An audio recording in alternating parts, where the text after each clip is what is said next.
নমস্কাৰ আপোনালোক সকলোকে স্বাগতম জনাইছোঁ অসম বাৰ্তা চেনেলৰ অন্য এটা ভিডিঅ'লৈ। প্ৰিয় দৰ্শক, আপোনালোক সকলোৰে বাবে সমগ্ৰ অসমবাসীৰ বাবে লৈ আহিছোঁ এটা ভাল খবৰ।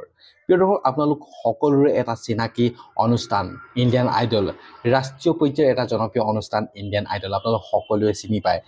কি সুন্দৰ সুন্দৰ প্ৰতিভা থকা যুৱক হওক যুৱতীয়ে হওক সকলোৱে তাত গীত পৰিৱেশন কৰে আৰু অৱশেষত ফাইনেল লিষ্টত তেওঁলোকে জয়ী হয়। আৰু তেওঁলোক একো কৰি আচলতে দেশৰ কণ্ঠশিল্পী হৈ ওলাই যায় এই ইণ্ডিয়ান আইডল নামৰ অনুষ্ঠানটোৰ পৰাই। আৰু বহু জনপ্ৰিয় গায়ক গায়িকা আচলতে এই অনুষ্ঠানটোৰ পৰাই তেওঁলোক আচলতে ওলাই গৈছে।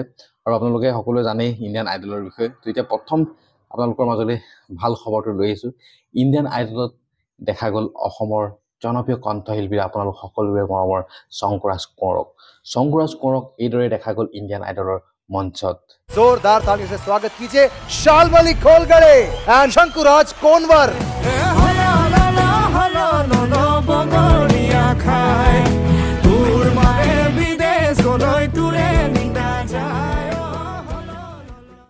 আৰু শংকুৰাজৰ এই গীতে সকলোকে নচুৱালে।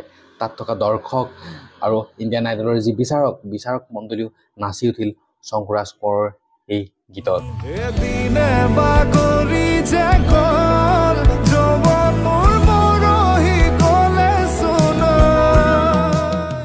আপোনালোকে এবাৰ উপভোগ কৰিলেনে শংকুৰাজ কোঁৱৰে ইণ্ডিয়ান আইডলৰ মঞ্চত গীত পৰিৱেশন কৰি কিদৰে বিচাৰকক নচুৱালে? যদিহে উপভোগ কৰা নাই তেতিয়াহ'লে অতি সোনকালে উপভোগ কৰক। খুবেই এটা সুন্দৰ অনুষ্ঠান।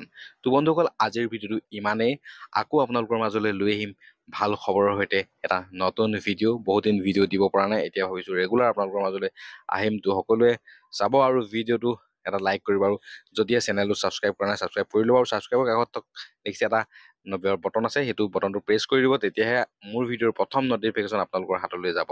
তো ধন্যবাদ, আজিৰ ভিডিঅ'টো ইমানেই।